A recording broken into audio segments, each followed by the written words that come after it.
பெண்களின் ஆடை கட்டுப்பாடு குறித்து சர்ச்சைக்குரிய வகையில் கருத்து தெரிவித்ததாக கூறி தெலுங்கு நடிகர் சிவாஜிக்கு தெலங்கானா மகளிர் ஆணையம் நோட்டீஸ் அனுப்பிய நிலையில் இது தொடர்பான விசாரணைக்காக அவர் மகளிர் ஆணையத்தில் ஆஜரானார். திரைப்பட விழாவொன்றில் பேசியிருந்த அவர், அழகு என்பது முழுமையான உடையில்தான் உள்ளது என்றும் உடல் அங்கங்களை வெளிப்படுத்துவதில் அல்ல எனவும் குறிப்பிட்டது சர்ச்சையை ஏற்படுத்தியது. இதுகுறித்து அவருக்கு தெலங்கானா மாநில மகளிர் ஆணையம் சம்மன் அனுப்பியிருந்த நிலையில் அவர் நேரில் ஆஜரானார்.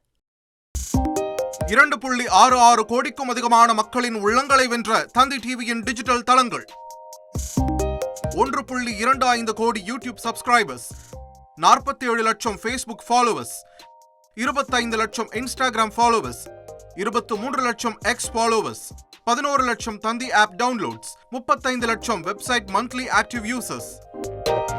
அசுரபலம் கொண்ட எங்கள் டிஜிட்டல் கரங்களில் உங்கள் விளம்பரங்களை சேர்க்க வாட்ஸ்அப் பண்ணுங்க 8939888378.